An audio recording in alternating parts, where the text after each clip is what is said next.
Hey guys, it's Tara here, and I'm going to talk to you guys today about having a social life while also balancing our normal and CF life. I got cystic fibrosis.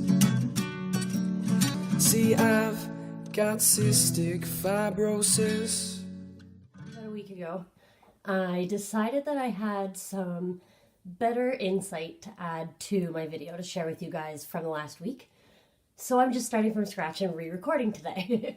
So basically, I'm going to just kind of walk through my last week and go over all of the different social settings that I have been in and kind of how I handled those and what was different about them because I have CF versus somebody else going through them. So basically, my week started off.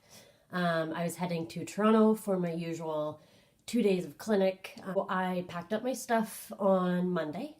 I quickly ran out to visit with a friend and her new baby, spent some time with them.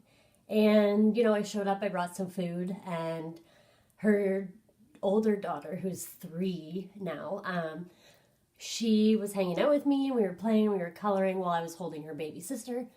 And basically, when I'm hanging out with especially toddlers, I like to make sure that, they are not putting their hands in their mouth, or if they're coughing or sneezing, they're doing so away from me or into their elbow. And this particular child is just an angel, and she's super smart, so she does all of this. But basically, that's what's happening in the back of my mind when I'm going to be around pretty much any young kids who may not understand exactly what CF is or how important it is to be washing your hands frequently, and just understanding that, maybe if you're sick, you shouldn't go see Tara. So that went through my mind. Obviously, my friend knows my situation, and she would not have let me come visit if any of them were sick. But that's still something I just always think of. I got that done, finished up my packing, and headed to Toronto.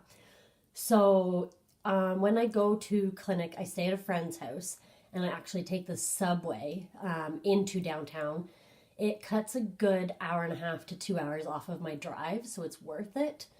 But subways being a very social and germy, busy situation, at first they kind of freaked me out. I used to try to always wear gloves, and I'd always have a mask on, and I'd be sanitizing everything.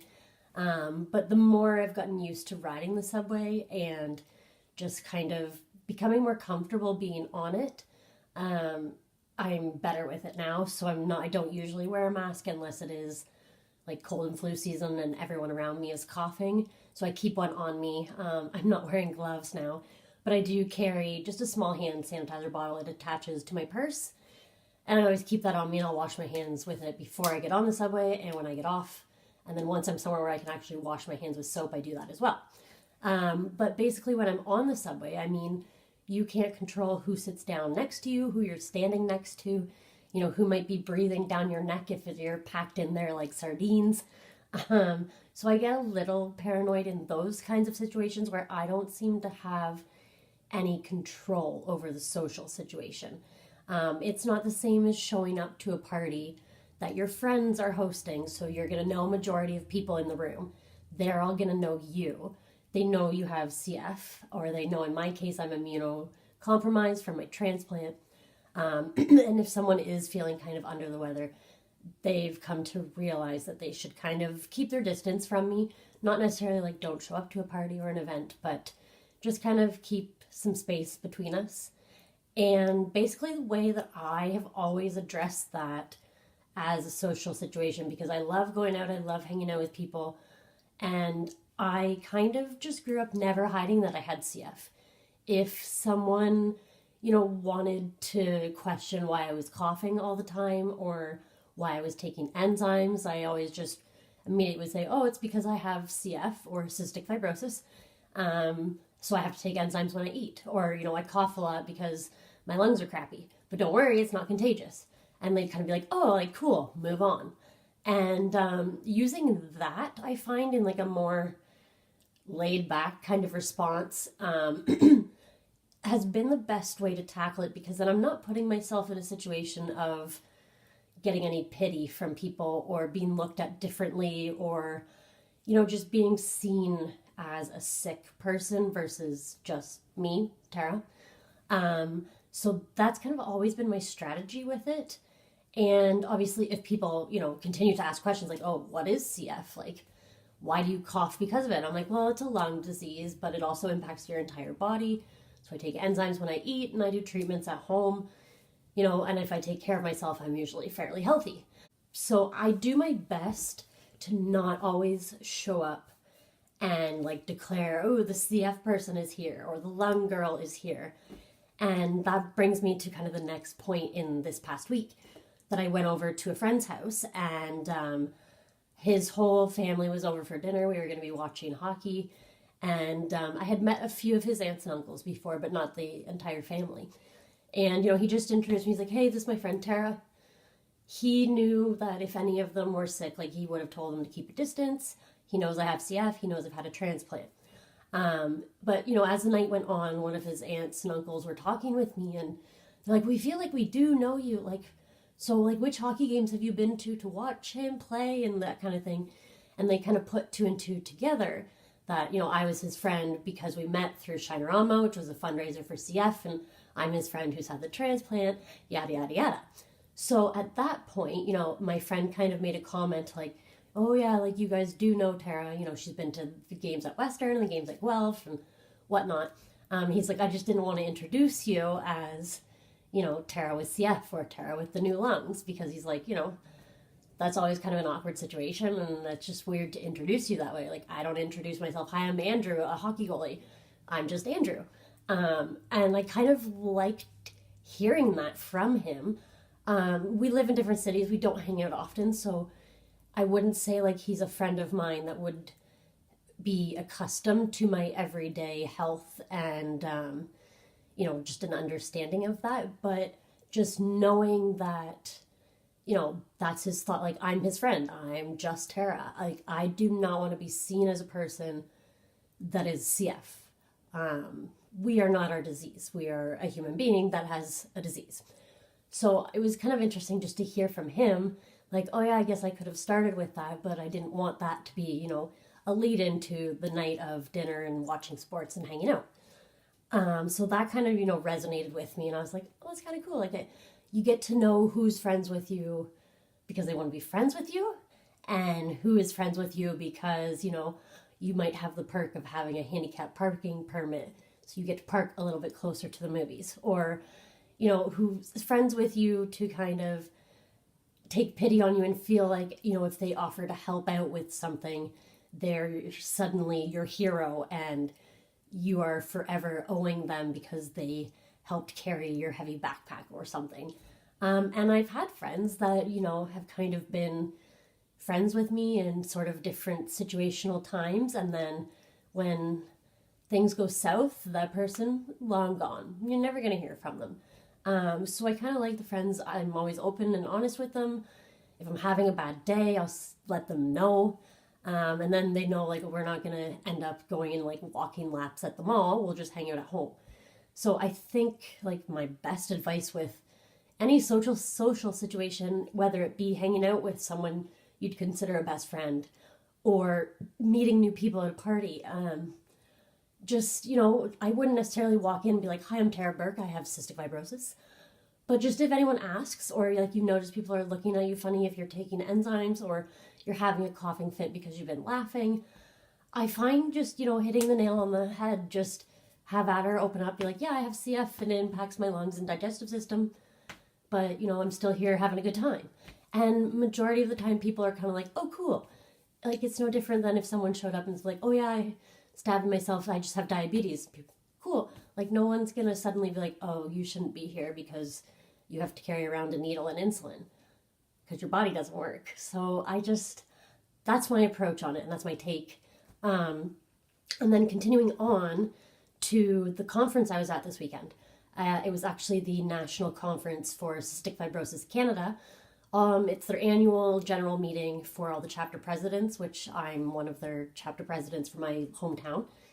But also it's the volunteer learning forum and leadership training, and just, focused on volunteers. So showing up for this conference, knowing, all of these people who have attended have some knowledge in CF already.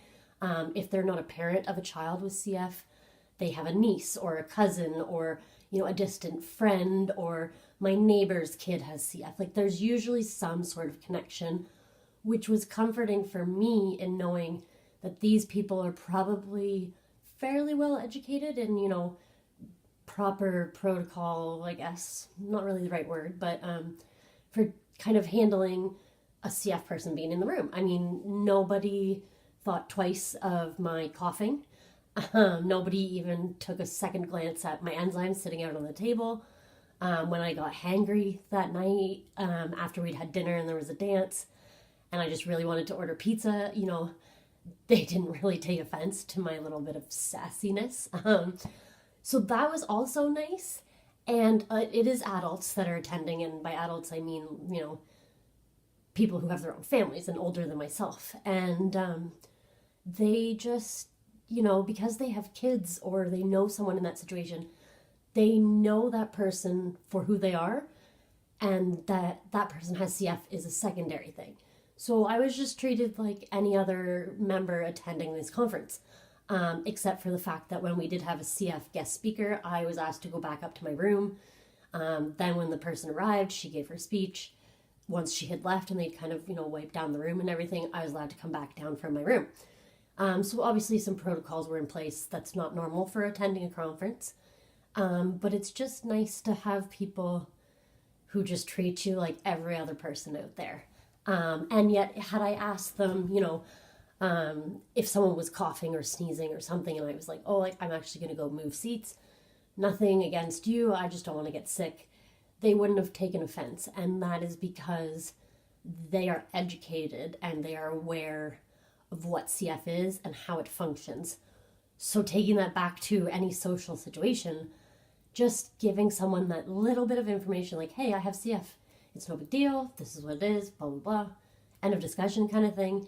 If you treat it kind of, not like it's not a big deal, but I guess just as something that isn't all consuming of who you are and who you're going to be hanging out with these people, then your life can just be so normal, and you get to have those good social times, and you get to be laughing until you're coughing and crying. And just, I mean, it helps keep things, I guess, as normal as possible. And that really kind of like hits home with me. And that's just all I want out of it. I want real friendships. I want normal hangout situations. I just want, all of us, I think, kind of want that normal life that we kind of see that healthy people have. But just, bringing CF into that situation and making it so that it's not a huge deal. It's not the only thing you can talk about. It's not the only thing people can ask you about. Like, they can sit down and ask you anything from, like, what are you doing in school? Are you working? I know you have pet dogs. Like, what tricks can they do? Like, people will start to talk to you about normal things, and they're not thinking about you as, I think that person is sick. I sometimes find that it's actually easier to address having CF if you look the part. If you're wearing oxygen, if you have a PICC line in, if you're on IVs and you have the IV with you, people, it allows them to kind of be a little more aware with that visual cue of clearly something is wrong. And in those situations, people often won't ask.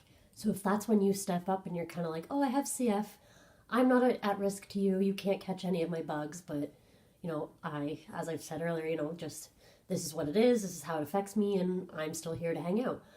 And just kind of breaking that ice, or, dissolving the awkward elephant in the room, is really the best way that I have found to cope with being in a social situation and having CF. So I hope that kind of was explained well enough for all of you. I'd love to know if you guys have any special tips, or even if you have kind of like a rehearsed line that is your go-to if you're meeting new people. Stay involved with us. Comment, like our photos, follow our page, subscribe on our YouTube, and just, we love hearing from you guys. So I hope you all remember to stay salty and I'll be back next week.